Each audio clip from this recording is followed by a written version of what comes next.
संभल से बड़ी खबर है। बिजली चोरी से जुड़ी बड़ी खबर सामने आई है, जहां पर बिजली विभाग ने बड़ा खुलासा किया है। विभाग के मुताबिक बिजली चोरी में 1400 केस दर्ज हुए हैं। इसमें 16 मस्जिद और 2 मदरसे भी शामिल हैं। यहां पर बिजली चोरी पकड़ी गई है, लिहाजा विभाग ने 11 करोड़ का जुर्माना लगाया है।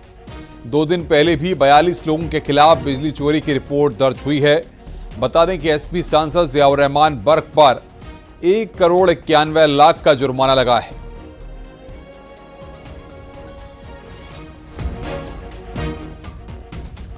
तो संभल में बिजली चोरी से जुड़ी बड़ी खबर इस वक्त हम आपको बता रहे हैं। इस वक्त की बड़ी खबर, बिजली चोरी से जुड़ी इस वक्त की बड़ी खबर, बिजली विभाग का बहुत बड़ा खुलासा। 1400 केस यहां पर दर्ज किए गए हैं। और बातचीत करने के लिए सुनील हमारे संवाददाता फोन लाइन पे हमारे साथ जुड़ रहे हैं। सुनील, 1400 जगहों पर बिजली चोरी संभल में हो रही थी, ये बहुत बड़ा खुलासा है जिसको लेकर इतने केस दर्ज किए गए हैं। बताइए पूरी खबर। जी देखिए, मैं आपको बता दूं, संभल में बिजली चोरी का बहुत बड़ा मामला है ये। दरअसल में उत्तर प्रदेश में संभल में सबसे बड़ी बिजली चोरी ये समझी जाती थी, जिसका रिकॉर्डेड आंकड़ा भी सामने आया है। यहाँ पर संभल में बिजली चोरी के 1400 मामले दर्ज हुए हैं। 11 करोड़ का रुपए का जुर्माना लगा है। वहीं संभल सांसद जियाउर रहमान बर्क पर भी इस मामले में 1 करोड़ 91 लाख का जुर्माना लगा था। जहां 14 मस्जिदों में बिजली चोरी पकड़ी गई है, वहीं 2 मदरसों में भी बिजली चोरी पकड़ी गई है। तो ये बिजली विभाग की बहुत बड़ी कार्रवाई है। और वहीं बिजली विभाग ने स्वयं ये जो डाटा है इसको शेयर किया है। दरअसल में रात में 10 बजे से 4 बजे के बीच में बिजली फीडरों पर लोड पड़ता था, जिसके बाद बिजली महकमे ने यहाँ पर जांच शुरू की, कार्रवाइयां शुरू की हैं, मुकदमे लिखे गए हैं, जुर्माना लगाया गया है। जी, तो संभल में बिजली चोरी का ये बड़ा खुलासा है। जी, बहुत बहुत शुक्रिया आपका हमारे साथ जुड़ने के लिए और बातचीत करने के लिए। संभल में 1978 के दंगे में एक पीड़ित परिवार को 46 साल बाद न्याय मिला है। बलराम माली की हत्या के बाद उनके परिजनों को अपना घर जमीन छोड़नी पड़ी थी। अब योगी सरकार में उनकी जमीन वापस मिल गई है। जमीन पर स्कूल चल रहा था। स्कूल प्रबंधक डॉक्टर मोहम्मद शहबाज सिर्फ करीब 5000 वर्ग फीट भूमि का ही बैनामा दिखा सके। 46 साल बाद भूमि पर कब्जा मिलने से परिवार में खुशी का माहौल है। संभल में 29 मार्च 1978 को सांप्रदायिक दंगा भड़का था।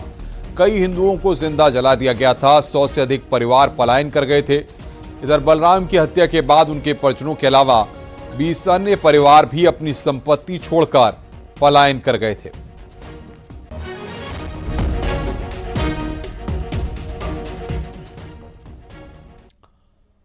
बाराबंकी में तेज रफ्तार बेकाबू कार तालाब में जा गिरी। कोहरे के चलते यह हादसा हुआ। हालांकि कार सवार सभी लोग सुरक्षित हैं।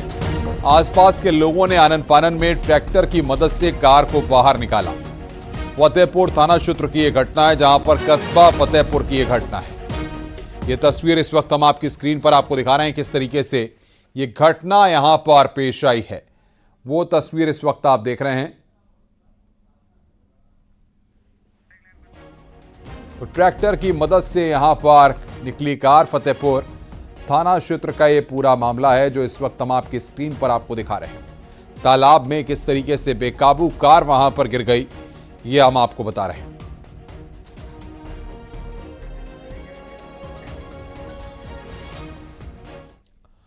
सहारनपुर में भी कोहरे की वजह से हादसा हुआ है। कोहरे की वजह से रोडवेज बस डिवाइडर से टकराकर पलट गई।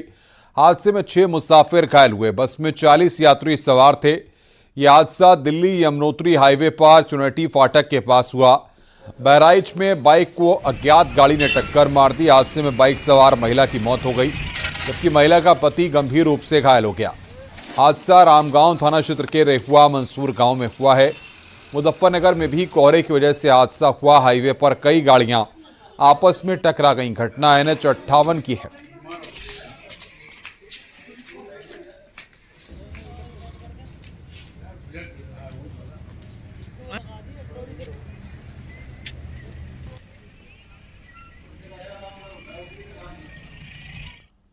अलीगढ़ से खबर, रफ्तार का कहर सामने आया। बाइक को ट्रक ने टक्कर मार दी। हादसे में बाइक सवार पति पत्नी की मौत हो गई। बाइक सवार दंपति नोएडा का रहने वाला था। शादी समारोह से लौटते वक्त NH 91 पर हादसा हुआ है। महिला की मौके पर ही मौत हो गई। घायल पति की JN मेडिकल कॉलेज में इलाज के दौरान मौत हुई है। हादसा गभाना थाना इलाके के मेरावल पुल के पास NH 91 पे हुआ है।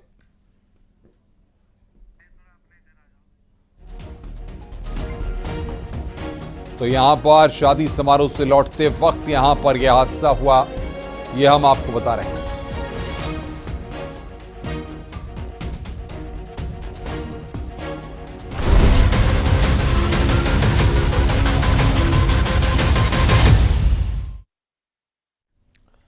धुंध ने एक बार फिर दिल्ली NCR समेत पूरे उत्तर भारत के कई इलाकों को अपनी चपेट में ले लिया। हालात इतने खराब हो गए कि सुबह के समय कई इलाकों में विजिबिलिटी जीरो रही। दिल्ली NCR में गाड़ियां सड़कों पर रेंगती नजर आ रही हैं। घने कोहरे की वजह से गाड़ी चालकों को इमरजेंसी लाइट जलाकर गाड़ी चलाते हुए देखा गया। कोहरे की वजह से विजिबिलिटी कम होने से रेल यातायात भी प्रभावित है। ट्रेनें कई घंटे की देरी से चल रही हैं। कई ट्रेनों को कैंसिल किया गया है, जिससे मुसाफिरों को दिक्कतों का सामना करना पड़ रहा है। उत्तर प्रदेश में पश्चिम से लेकर पूर्वांचल तक ज्यादातर इलाके कोहरे के चपेट में हैं। कोहरे ने ठंड बढ़ा दी है, इससे लोगों की मुश्किलें काफी बढ़ गई।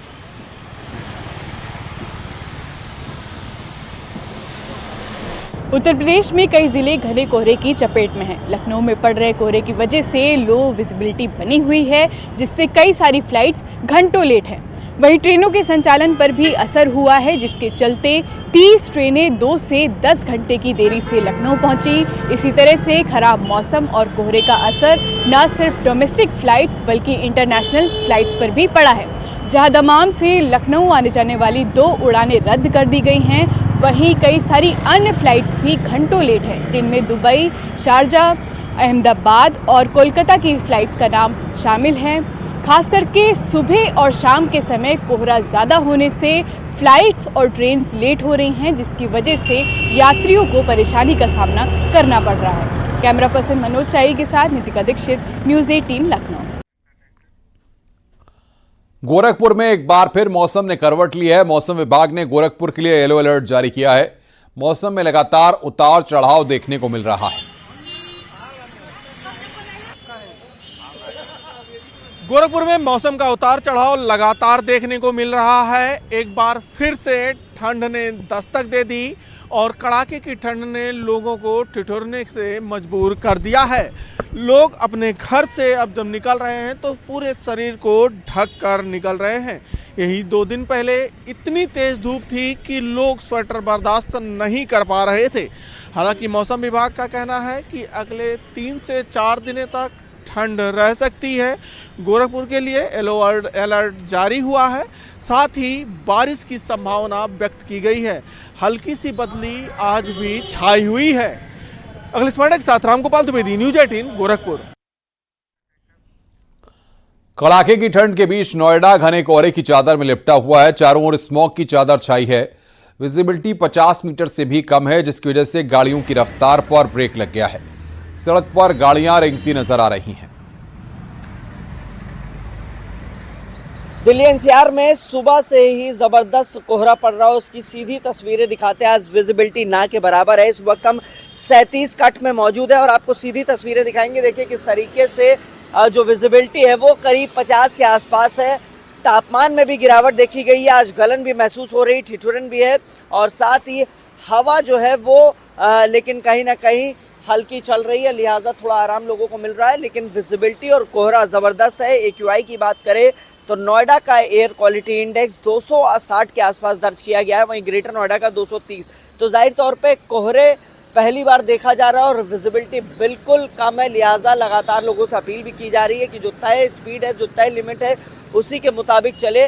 फिलहाल स्थिति देखेंगे आज भयावह है, जहां एक तरफ तापमान में गिरावट दर्ज की गई। न्यूनतम तापमान लुढ़क कर 5 डिग्री और अधिकतम 11 डिग्री के आसपास बताया जा रहा है। वही इस वक्त मौजूदा तापमान 9 डिग्री के आसपास है, लेकिन विजिबिलिटी आज बेहद कम है। लिहाजा लगातार लोगों से अपील भी की जा रही है, एडवाइजरी भी जारी की गई है कि सुबह के वक्त जो तय स्पीड है उसी हिसाब से गाड़ी चलाएं और दुर्घटनाओं से बचे। कैमरामैन विपिन के साथ हिमांशु शुक्ला, न्यूज़ 18 नोएडा। आगरा में सुबह की शुरुआत कोहरे के साथ हुई। पूरा शहर कोहरे की सफेद मोटी चादर के लिपटा दिखा। विजिबिलिटी कम होने से ताजमहल भी साफ दिखाई नहीं दे रहा। इसकी वजह से पर्यटकों को मायूसी हाथ लगी। डॉक्टरों ने ब्रेन स्ट्रोक का खतरा बताते हुए बुजुर्गों को मॉर्निंग वॉक पर न जाने की सलाह दी है। न्यूज़ 18 संवाददाता शिव कुमार प्रजापति की रिपोर्ट देखिए। आज ताजनगरी आगरा में बेहद सर्दी है, गलन भरी सर्दी लोगों को परेशान कर रही है। वहीं आपको बता दें कि ताजनगरी को कोहरे की सफेद मोटी चादर ने अपनी आगोश में ले लिया है। विजिबिलिटी बिल्कुल शून्य है। हाईवे की बात की जाए या नॉर्मल रोडों की बात की जाए, सिर्फ और सिर्फ कोहरा नजर आ रहा है। जो लोग सड़क से गुजर रहे हैं वे हेडलाइट जलाकर गुजर रहे हैं। वहीं आपको बता दें कि प्रशासन और डॉक्टरों ने भी सीनियर सिटीजन को सुबह मॉर्निंग वॉक पर जाने के लिए मना किया है, क्योंकि ऐसे में ब्रेन स्ट्रोक का खतरा बढ़ जाता है। वहीं आगरा को पर्यटन नगरी कहा जाता है, तो ताजमहल पे भी जो पर्यटक आते हैं सुबह के वक्त, वह कोहरे की मोटी चादर ने ताजमहल को ढक लिया है। तो वही पर्यटकों को जो है मायूस होकर लौटना पड़ता है, दीदार ताज के नहीं हो पाते हैं। तो आगरा की बात की जाए तो आगरा में आज बेहद सर्दी है और कह सकते हैं कि इस साल का जो है सबसे ज़्यादा सर्दी वाला दिन आज दर्ज किया जा रहा है। वहीं आपको एक बात और बता दें कि आज से जो है स्कूलों की जो छुट्टी थी वह कैंसिल हो गई है। आज सुबह से ही आज जो स्कूल के छात्र छात्राएं उनको स्कूल जाना है, तो ऐसे में अभिभावकों की भी चिंता बढ़ी हुई है। शिव कुमार, न्यूज़ 18 आगरा। महोबा में शीतलहर की वजह से अचानक ठंड बढ़ गई है। घने कोहरे ने महोबा को आक्रोश में ले रखा है। ठिठुरन बढ़ने से लोगों को मुश्किलों का सामना करना पड़ रहा है। लोग अलाव जलाकर ठंड से बचते नजर आ रहे हैं। गाड़ियों की रफ्तार पर ब्रेक लग गया है।